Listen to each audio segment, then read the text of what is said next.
Ngayon, pasensya na po at naputol. Nawalan po tayo ng internet. Pasensya na. Balik na po kayo, balik na kayo.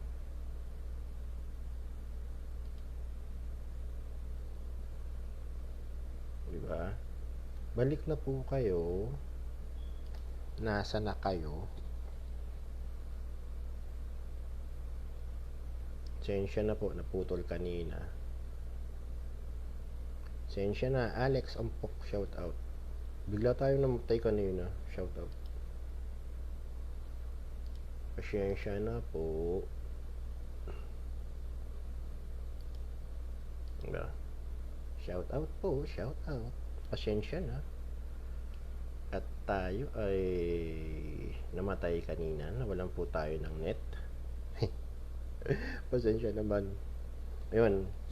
So tuloy natin, no. Yun nga mga kasama, no. Yung pinag-usapan nga natin kanina, yung mga tanong sinasagot lamang natin sa implementation. Sinabi nga po ni Sir Kiko, yung babae daw yung ating daw tawag dito, yung ating pagpapa-implement sa site ng procedures ay para babaeng nililigawan. Hindi pa pwedeng pwersahin, di ba? Kaya kumbaga tiyaga-tiyaga muna. Ngayon, balik tayo, no? Shout out sa kapatid ko, kay Kuya Okay, kay Potpot, kay Alex Ampok, di ba? Shout out sa inyo. Kay Sir Kiko, shout out po. Louis Salpagio, shout out po. Pa-share na lang po ulit ng live natin mga kasama. Pasensya na. Kay pareng Candy, kay pareng Dondi. Shout out. Pasensya na at nalaglag kanina, nawalan tayo ng net.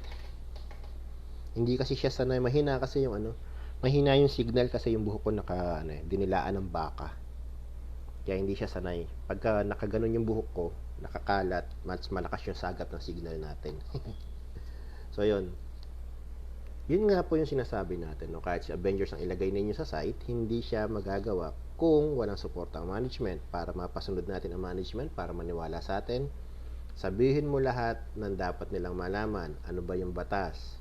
Ano ba yung nilalaman ng batas? Ano ba yung pwedeng mangyari kapag nag-violate sila sa batas? Diba? Ganun lamang po yung ginagawa ko mga kasama. So, kahit sa project namin dito, ganun din na sinasabi ko. Ano yung requirements ng kliyente? Diba? Ano yung requirements ng kliyente? Ano yung mangyayari kapag hindi tayo nag-comply sa kliyente? At ano yung maaring kahinatnan? Tandaan po natin mga kasama, lahat po ng kumpanya ang gusto kumita. Walang kumpanya na ang gusto ay malugi. Diba? So, nasa justifications lamang po yan kung paano ninyo papaliwanagan yung inyong management para sumunod sa safety. Pero at the end of the day, sabi ko nga po mga kasama, di ba? At the end of the day, wala po tayong magagawa kung hindi tayo susuportahan ng management. Kahit si Avengers ang ilagay mo, kung ayaw tayong suportahan, wala tayong magagawa. Walang mag-work out na safety procedure dyan sa site natin.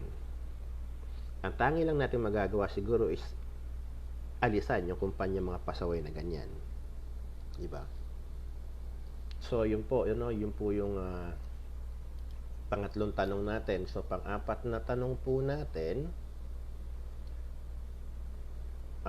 tawag dito, Sir, ano po ang dapat gawin ng isang safety na tulad ko, first timer po? Okay. Hindi niya kasi nilagay kung may trabaho na siya o wala no? Let's suppose na assume natin na wala pa siyang trabaho, mag-apply ka. Pero sabi ko nga, hindi ko mo kasi meron kang Bosch, LCM o siya may ayos ka, matatanggap ka na kaagad na mabilisan. Hindi po. Marami pong tao, maraming safety ang merong certificates na kagaya ng sa inyo. Ang pag-a-apply po ay pinaghahandaan. Kailangan mentally, physically, emotionally. Kailangan prepared ka sa mga yan. Diba? Hindi pa pwedeng pagka na-reject ka, suko ka na kaagad, magtatampo ka. Huwag pong ganun. Ala tayo mararating kapag ganun gagawin natin. Ngayon, Kung ikaw naman po, isang safety o bagong graduate na safety at na-hire ka sa isang kumpanya, ano ang trabaho na gagawin mo? Gaya nga po ng sabi ko, mag-report ka muna sa mga in-charge mo. Pag nakapag-report ka na, nasabihin nila sa'yo kung saan ka magpupunta, kung saan ka i-designate. Pag na-designate ka na, gawin mo na yung trabaho. Ano ba yung trabaho ni safety? Una, tayo po ay hinire ng kumpanya para panatiliing ligtas ang lugar ng pinagtatrabahuhan ng mga tao. Diba? Ngayon, paano natin ito magagawa? Site inspection po, mga kasama. Site inspection ang pinaka-importanteng bagay na dapat natin ginagawa sa site. Ano ba yung site inspection? Yung site inspection po, ito po yung mag-iikot ka sa area kung saan may mga nagtatrabaho. O kahit yung sa area ng mga walang nagtatrabaho, pwede mo din tingnan yan. Ano ba yung hahanapin natin? As a safety, hahanapin po natin yung mga hazard o yung mga potential hazard. Jojo Pascua, isa pang malupit na safety ng ARCC, si Boss Jojo. Diba? Pag nakita natin yung observation, mag-note down ka, lista mo. Lista mo yung mga observations na nakita mo. Kasi meron mga safety na nag-note down, tapos doon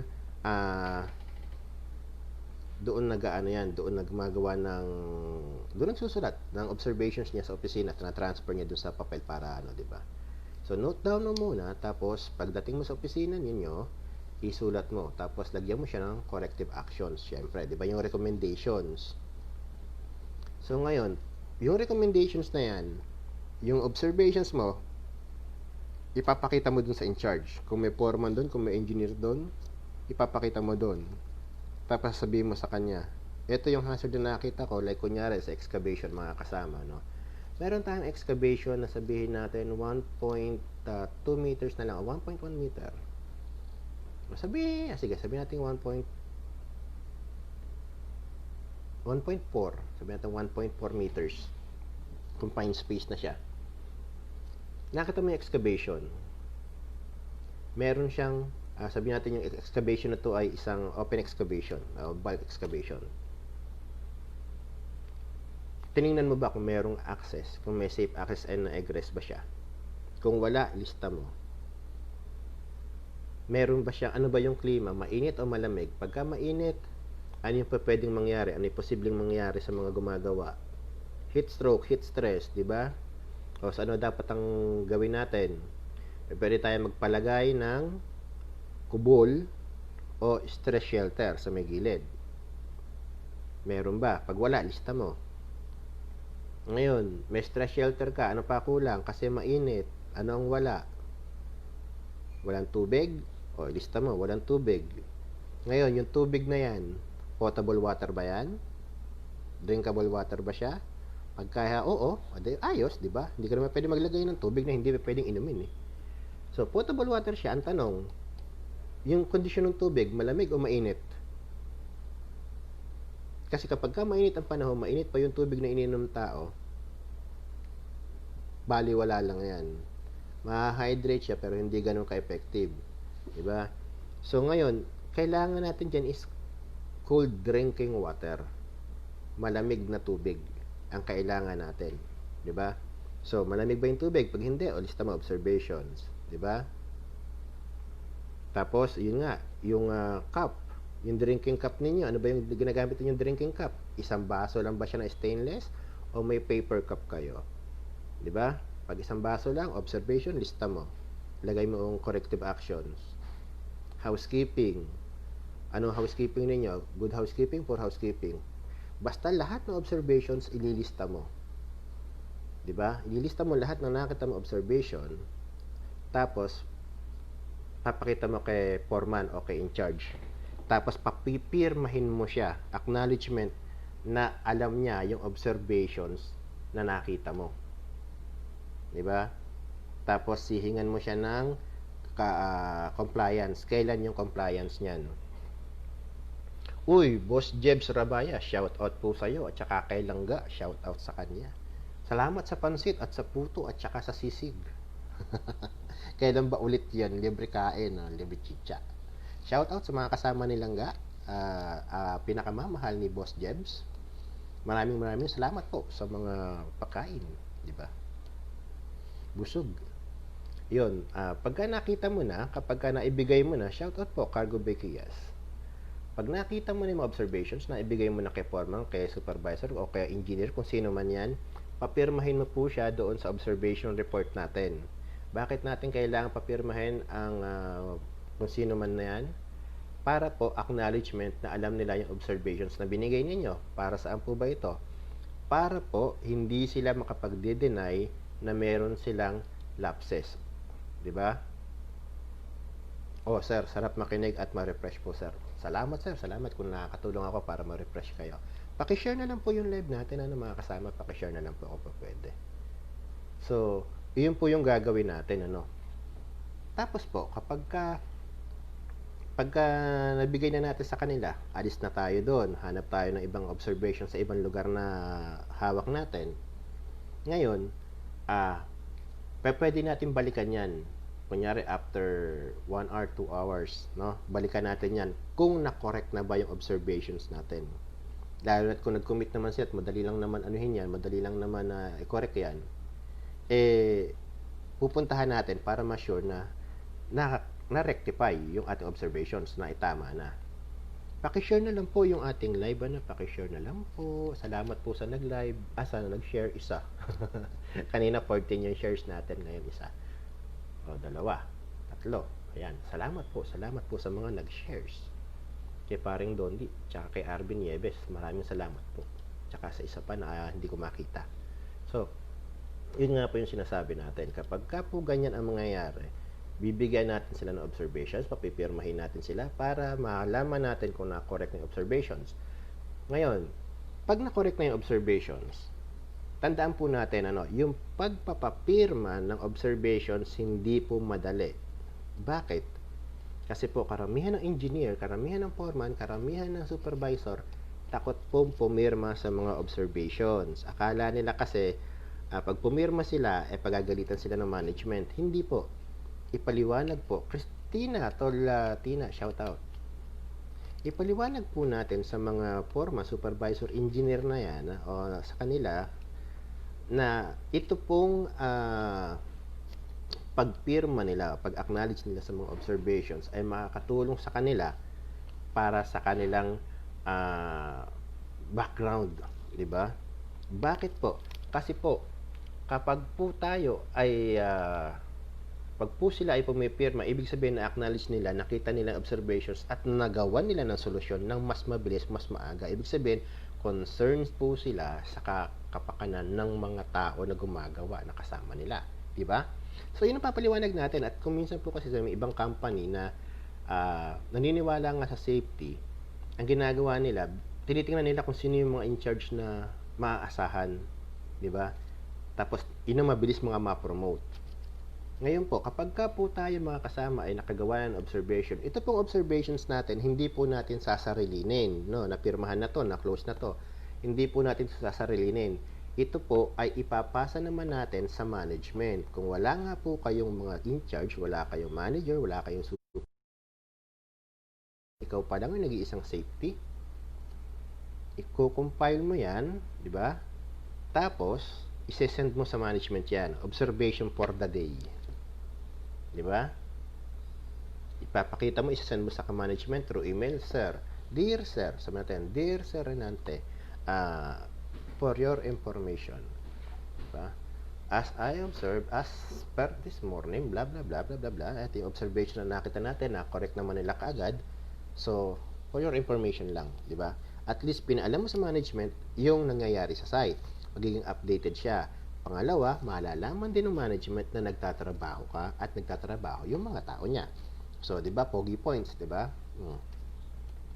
Tapos, tawag dito, pang-apat, panlimang tanong natin, ito sa permit naman to. Sir, ang safety po ba ang dapat na kumukuha ng permit? Kasi dito po sa amin, safety ang inuutusan ng PIC na kumuha ng permit. Yun lang. Yun nga po yung sinasabi natin. Sa pagdating sa permit, hindi po dapat si safety officer ang kumukuha o tumata yung permit receiver. Kasi iba po ang kategory ng permit receiver sa kategory ni safety officer. Magkaiba po sila ng duties and responsibilities. 'Di ba? Ngayon po, kung meron po tayong ating permit system dito sa kumpanya, mas maganda po para malaman natin yung duties and malaman din nila yung duties and responsibilities ng bawat tao pagdating sa permit. Ngayon po kasi sabi ko nga sa inyo, bakit hindi dapat si safety ang tumayong permit receiver? Kasi nga po, pag si safety ang tumayong permit receiver, as a permit receiver, kailangan ikaw yung tatayong leader nung grupo na nagtatrabaho kung saan ikaw ang may hawak ng permit nila. Ngayon, kung 30 yung hawak mong tao o 50 yung hawak mong tao, may 10 nagtatrabaho, nakapokus ka lang doon sa 10 na yon. Paano na yung 40? 'Di ba? Kaya po ang po diyan, ang kalakaran po diyan kapag ka ikaw ay permit receiver, hindi ka sa safety department, ikaw ay sa production side. It's either foreman ka o supervisor ka o engineer ka, pwede kang kumuha ng permit. No, hindi din naman po kung sabihin foreman ka, supervisor ka, engineer ka, permit receiver ka na, hindi din po. May training pa po na dapat pagdaanan yung mga tatayo at gaganap na permit receiver. Ang safety po dapat issuer, hindi po receiver, no. Ano pa? Hanap pa tayo ng mga tanong-tanong, no. Okay, eto, tanong niya. Sir, bakit po parang hindi pa kumpleto ang Okay. Sir, bakit po parang hindi pa kumpleto ang kaalaman ko sa safety kahit may mga trainings na ako? Okay. Kasi po marami pa akong naririnig na hindi ko pa alam. Okay. Ang tanong niya, bakit daw parang hindi pa kumpleto yung kaalaman niya sa safety kahit may mga trainings na siya? Kasi daw marami daw siyang nagugulat daw siya sa mga bagay na ngayon lang niya naririnig tungkol sa safety. Well, thank you very much. Strong coffee. Strong coffee, Thank you. This coffee will not fight me, Patimpla akong kape. Kape tayo. Gugugutom na ako. Katatapos lang kasi ng meeting namin, Client meeting. Bangayan sila. Ayun. Kasi po mga kasama, hindi po kasi como sinabi na may training ka na, may certificate ka na, trained ka na, certified ka na, alam mo na lahat pagdating sa safety. Diyos ko po, Rudy, napakalawak po ng mundo ng safety. Napakarami po pong dapat malaman. Ngayon po, itong Bosch, Kosh, LCM, OSHA, IOSH ay ilan lamang po sa mga safety trainings na dapat nating malaman. No? Intindihin na lamang po natin, unawain po natin itong sabihin natin ang OSHA. Ang OSHA 30 hours po. 'Di ba? 30 hours, 21 modules, 22 modules, 23 modules yung iba. Ngayon, sa 23 modules, gaya nga po na ipinaliwanag ko noon, ilan lamang o gaano lamang yung impormasyon na malalaman mo sa isang oras na usapan. 3 araw lamang po ginagawa ang training. 'Di ba? Sa 3 araw, i-divide mo po yung 21 modules o 22 modules sa 30. Meron po diyan 2 oras pinag-uusapan ng isang module. Meron diyan 1 oras, meron diyan 1 oras at kalahati. Pag napasarap ka pa ng kwentuhan, aabutin pa ng 2 oras at kalahati hanggang 3 oras. Isang module lamang. So, sa 10 module pa lang, kung 3 oras, 30 oras na yan. Paano na yung 12 modules pa natin? Wala na. So, iyon po yung ibig kong sabihin mga kasama. Hindi po meron tayong mga trainings, alam na natin o malalaman na natin lahat. Kasi nga po, ang impormasyon na ibinibigay sa atin ng mga trainings ay sapat lamang para makumpleto natin yung requirements na 30 hours. 'Di ba? Ngayon po, yung impormasyon na to very limited lang. Mostly introduction lamang po ito. Like sa confined space, ano ba ang confined space? 'Di ba? Ano ba yung characteristic ng confined space? Ano ba yung hazard dito? Yun lamang. So, ibig ko po sabihin, sa 1 oras na usapan na paliwanagan, hindi po natin maiintindihan at mauunawaan ng lubos yung tungkol sa subject na to. Ngayon po, ito pong isang subject na importante rin. Chemical handling, yun po yung dapat topic natin sa OSHA, day 11 natin sa OSHA eh. Chemical handling po natin. Sa chemical handling po natin, tama na ba na malaman mo yung klase ng chemical? Prevention ng chemical. Ano pa ba yung dapat nating malaman?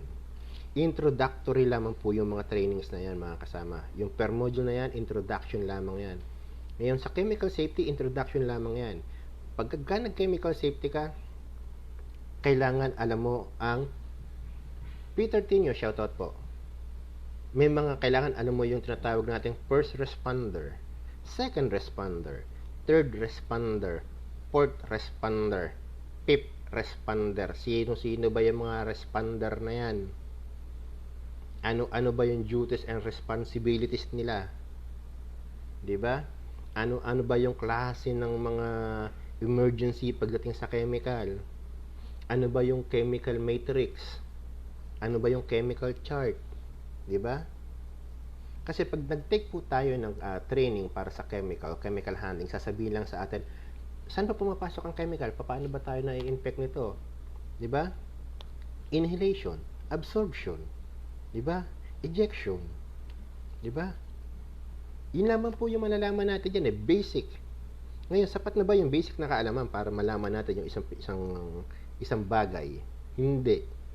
Kaya nga po madami pa rin mga kasama natin yung nagtataka kung bakit parang ngayon lang nila narinig yung first responders. Ano yung first responder sa chemical? 'Di ba? Ngayon po, ilan ba ang sinusunod o ilan ba ang patakaran na meron pagdating sa chemical? Meron po tayong NIOSH. 'Di ba? Meron po tayong ILO. Meron po tayong COSH. O Control of Substance Hazardous to Health. UK naman siya. 'Di ba? US, UK. Pare-pareho ba sila? Hindi. Ano ba dapat nating malaman? Ay napakarami.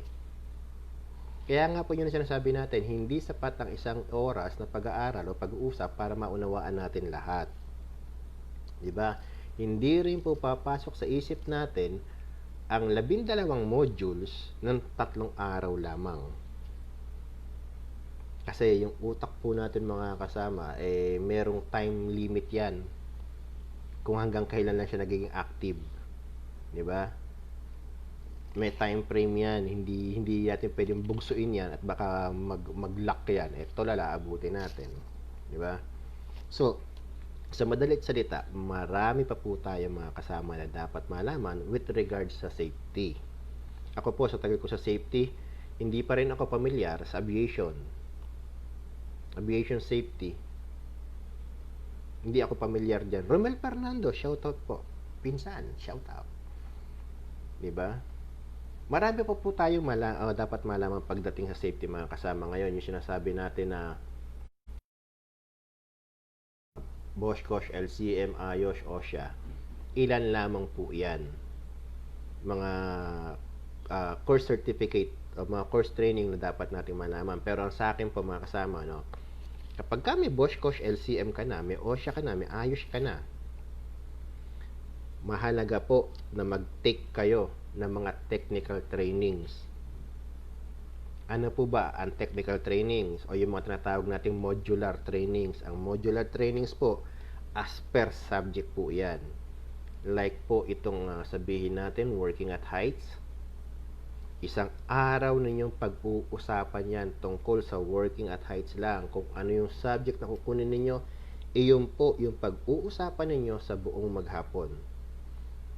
At sigurado po ako sa inyo, pag isang araw ninyong pinag-uusapan ng isang subject lamang, papasok po sa utak ninyo yan. Marami po kayong matatandaan at marami kayong maiintindihan. Kasi po kapag ka modular, kumpleto po yung ituturo sa inyo. Unlike sa mga course training, per oras lang. Iyon po araw. Meron po mga modulars dyan na inaabot ng isang araw, 2 araw ang turuan. Gaya po nung ginagawa ko nung nasa Pilipinas ako, pag dumadayo tayo sa kung saan lugar, pagka nagtuturo tayo ng libre, modular po yung itinuturo natin. Kaya po napag-uusapan po natin lahat ng nilalaman nung isang bagay, nung isang usapin. 'Di ba? Pagdating po sa working at heights, ilang klase ba ang working at heights? Sabihin ng iba, 1.8 meter. Okay, sa construction niya, pagdating sa general industry, gaano kataas? Wala na, hanga na yung iba. Bakit? Kasi ang alam lamang nila, isa lang ang working at heights. Dalawa po ang working at heights. Magkaiba po ang working at heights sa general industry at magkaiba sa construction industry. Di ba? Ngayon, kung modular ang kukunin ninyong training, lahat po iyan mapag-uusapan. Di ba? Yun po yung sinasabi natin. Ngayon, ano ba po yung mga, pamangkin, Jericho Castello, shout out. Ano po ba yung mga dapat nating mga trainings pa na makuha o dapat nating malaman? Mga kasama, sa totoo lang po, napakaraming trainings na dapat nating malaman at makuha. Nung nasa Pilipinas po ako, meron po akong ginawa na mga training modules, umabot po ng 35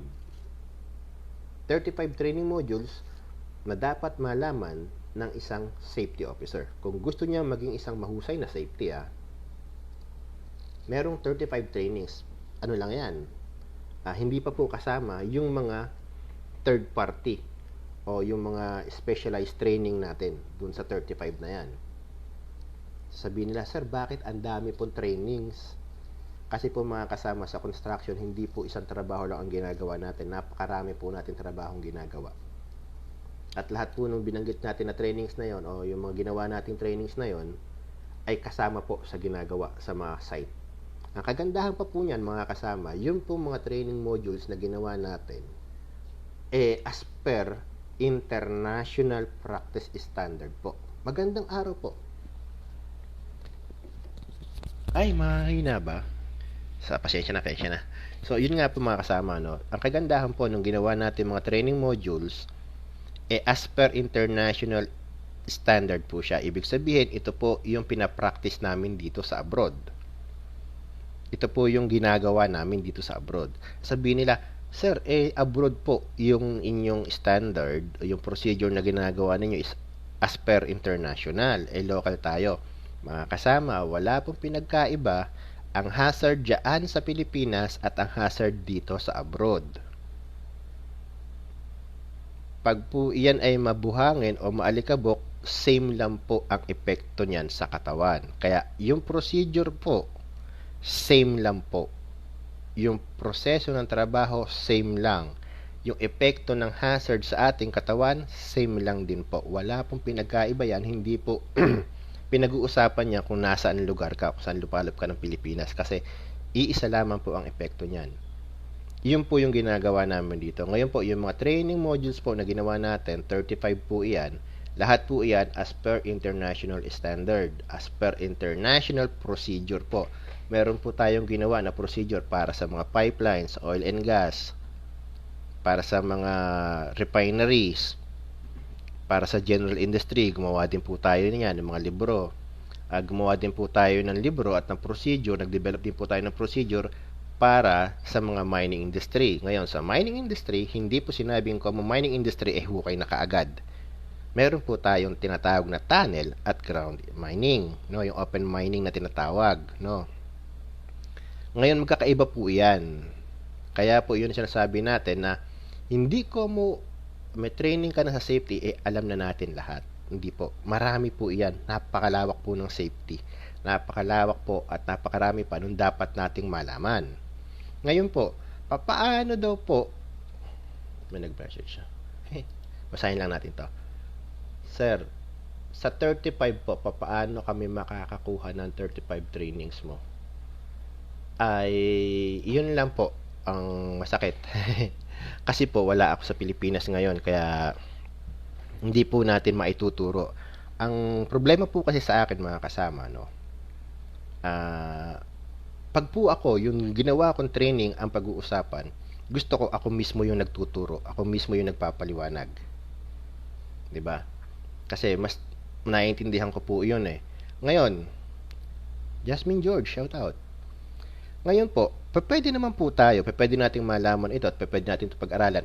Pag uwi ko po mga kasama, magseset po tayo ng mga trainings dyan sa Pilipinas at pag-aaralan po natin itong mga ito. Huwag po kayong mag-alala sa presyo. Ang babayaran nyo lang po yung pagkain ninyo. Kasi po, libre lamang po natin itong gagawin. Kapag po tayo ay nauwi, mag-i-schedule po tayo ng training, libre po. Kaya lang po, ayun nga lang, sagot ninyo ang sarili ninyong pagkain. KKB po tayo. Magkaroon man po ng konting bayarin, iyon lamang po ay mapupunta sa uupahan natin pwesto. Or kung gusto nyo naman, i-invite nyo ako sa lugar ninyo. Kevin, Kim, Undangan, Niyog, shoutout po. Diba? Kung gusto nyo, gaya nung ginagawa namin dati sa Batangas, sila Mary Rose. Diba? Kung gusto po ninyo, imbitahan ninyo ako sa lugar ninyo, mag-aaral po tayo, libre lang. Kahit sagutin ko pa ang pamasahe ko, walang problema sa akin. Diba? Ito po mga kasama ay kumbaga tulong ko na lamang po sa mga kasama natin. Na dati ko naman na rin pong ginagawa, yun nga lang medyo nakatuwaan na matanda. Kaya nahinto. Kaya dito lang tayo nag-live ngayon sa Facebook at saka sa YouTube natin.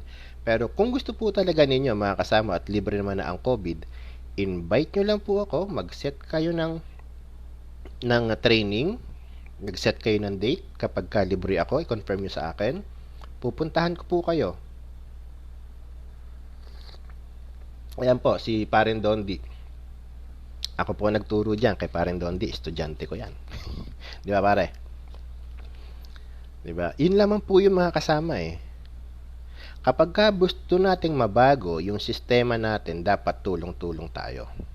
Di ba? Kapag gusto nating mabago at umasenso ang bawat isa, tulong-tulong tayo.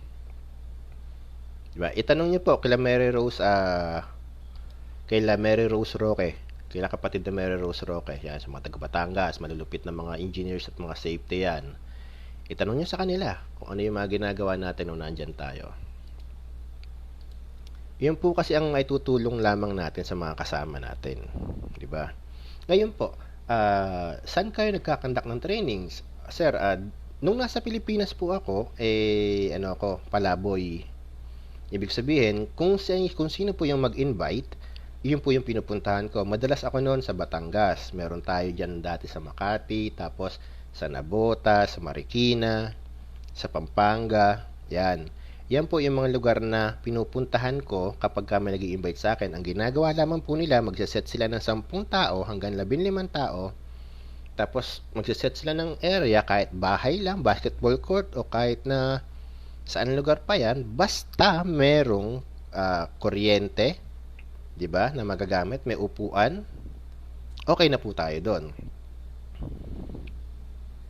Yes sir, nakasama ako doon sa Baliwag, kasama pa merienda at tanghalian. Salamat sir, may certificate pa. O, tingnan mo, sabi ni Baltasar Mendoza, nakasama ka ba nun?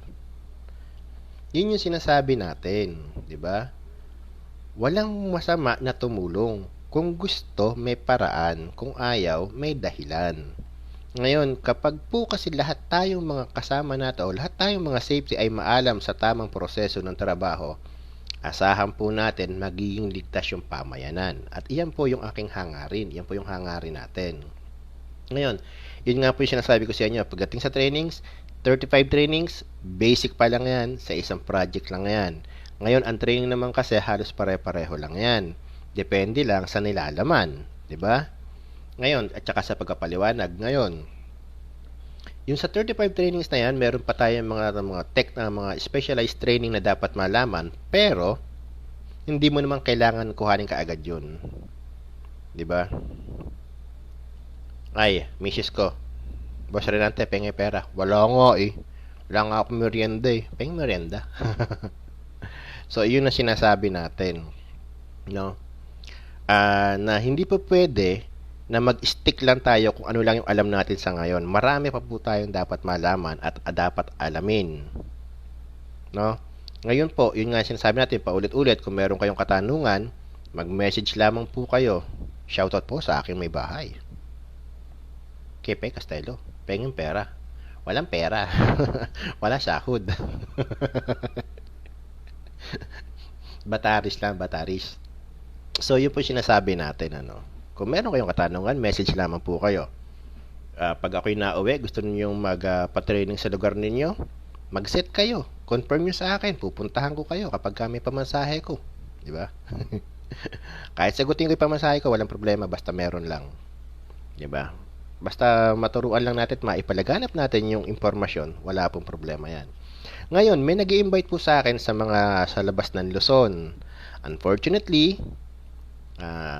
hindi ako makapunta kasi hindi pa ako nalalabas ng Luzon. Kung sa Pilipinas lang Maynila nga, di ko pa ikot eh. Tapos, kung sasagutin niyo ba yung pamasahe ko papunta dyan at saka yung board and lodging ko, hindi, walang problema. Diba? Pero pag grabe. Grabe naman. Wawa naman ako. Diba? So, yun po mga kasama, Ano pa ba yung tanong natin dito? Sir, may idea ka po ba sa qualifications para maging SO3? Okay. SO3 qualifications, kasi sir, kung titingnan po natin, ang pagbabatayan po natin, yung nilalaman ng ating OSH, diba? Dito sa ating tawag dito, sa procedure natin dyan sa Pinas para sa OSH. Baka meron kayo sa mga pre-module subcopy na pwedeng pang reviewer. Depende po sa klase ng reviewer ng anong kailangan ninyo, di ba? Sabihin mo lang kung anong klase at hahanap po tayo. So, requirements mo daw para sa SO3, mandatory 40 hours basic ng ng training di ba? Tapos additional 40 hours of advanced specialized training, tapos experience, tsaka yung yatang mga reports na ginawa isasubmit mo sa kanila. Yun yata yun. Para maging maging SO3. At least 2 years experience. Yun po ay as per doon sa procedure na ginawa nila. Yun po yung requirements. 40 hours na basic OSH training, pwedeng Bosch-Kosh, pwede siyang Bosch-Kosh. Additional 48 hours ng training, mga advanced specialized training. Tapos other requirements gaya ng mga dokumento, 'di ba? Pinagtapusan mo, kurso mo, diploma mo, ganyan, certificate mo, blah blah blah. Tapos years of experience, iyon po para ma-qualify ka as a safety officer 3. Ano pa ang tanong? May tanong pa ba tayo? Yung iba natabunan na eh. So, kung may tanong lamang po kayo, huwag po kayo mahihiyang mag-message. Message lang. Sir, may bakante ba dyan? Wala po. Wala po tayong bakante ngayon at hindi po sila nagha-hire. At wala po kasing project. At hinold ng mga kliyente natin ang project dahil takot po kay COVID. Pag mag-a-abroad po, tanong is, sir, kailangan ba ang international certificate pag mag-a-abroad? Kailangan po, opo. Pero hindi naman po kailangan na ni-Bosch kaagad. May mga company po na kahit ang certificate may IOS at OSHA, tinatanggap po. No? Pero need po, mandatory po ang international certificate. Like OSHA, IOS, yan. Kailangan po yan para makapag-apply ka sa abroad. Pero yung iba naman din po na sinuswerte, ang gamit lang nila is local trainings yung Bosch-Kosh. Pero nakakapag-abroad. Yun nga lang, hindi siya guaranteed, 'di ba? Pero ngayon kasi mandatory requirements na po yung international certificate kapag magtatrabaho ka rito sa abroad. At iyon pa pala, dito po sa amin sa abroad, kapag po ikaw ay safety sa isang planta, paglipat mo na isang planta, may interview ka pa na pupuntahan pa. Kaya kailangan po, maalam ka talaga. Palagi ka nagbabasa, palagi ka nag-aaral. Hindi po katwiran dito na ma-certificate ako, nagtrabaho na ako dyan.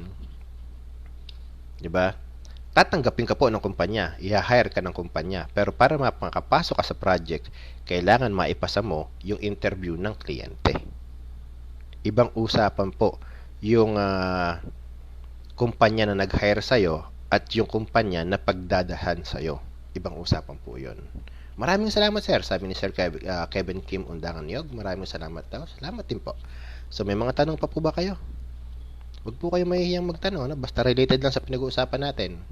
Mama, wala nga akong pera. Wala akong sahod pa. Relax. Magugutom na ako. Kape nga lang kinakain ko eh. Kinakain talaga eh, no?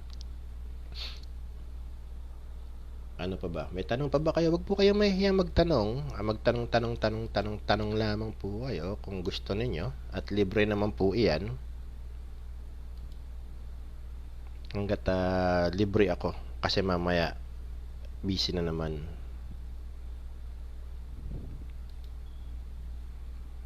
Okay. Sir. Ano? Sir, paano po namin malalaman kung legit yung training center na nag-o-offer ng online trainings? Okay. Yung nagtanong po sa atin, ang tanong niya is paano daw malalaman kung legit yung training center na nag-o-offer ng online trainings? Depende po sa online trainings, no? At sa trainings na kukuhanin ninyo, pwedeng local or international. Kapag po local, ang alam ko po, kailangan may permit sila galing sa isang departamento na nagbibigay sa kanila ng, sa DOLE yata yon, ng permit to operate or to conduct training online. Parang ganun. Ngayon, meron po akong mga alam na training centers gaya ni SMBP. Legit po 'yan. May training, may mga permit po 'yan na kay Utol Cram, kay Crumble Mariano. Nakapost po yung mga permit nila. Makikita po ninyo 'yan. Kaya manatawag talaga na legit yung mga pa-trainings nila. Ano ba? International, there is no way po na malaman natin kung legit sila eh. Kung OSHA, depende kung saang OSHA ito. OSHA Academy ba to? O hindi? Diba?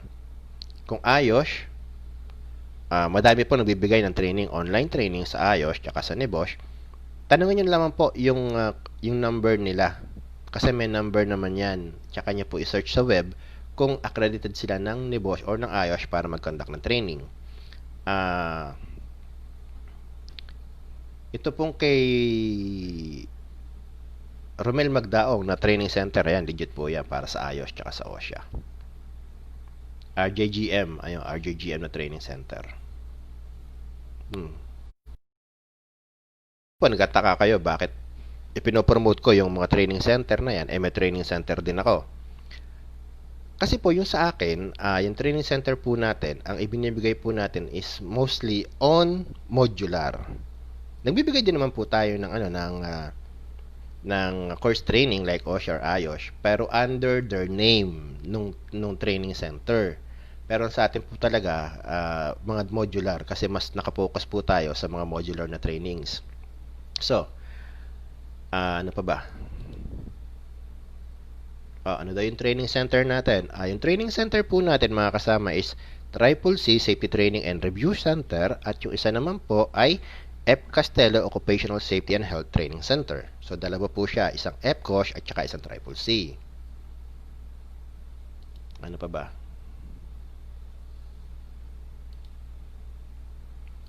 Wala nang interesadong magtanong sa inyo? So kung wala na po kayong tanong, mga kasama, dito na po natin puputulin yung ating usapan. Maraming salamat po sa lahat ng nag-share, sa lahat po ng nanood. Maraming salamat po. At kung meron po kayong katanungan pa, yun nga, message nyo lang po ako. Mag-iwan po kayo ng comment sa ating YouTube channel, sa ating page.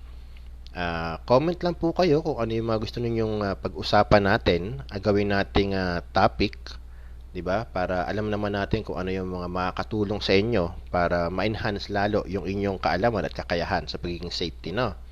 Paki-like, share, subscribe na lang po, pasuporta na lang po yung YouTube channel natin. Konti na lang po ang kulang natin. Konti na lang po ang kulang natin sa ating YouTube channel. Nasa ano na po tayo eh. Ang alam ko, ilan na ba tayo? Ayun, nasa na ba?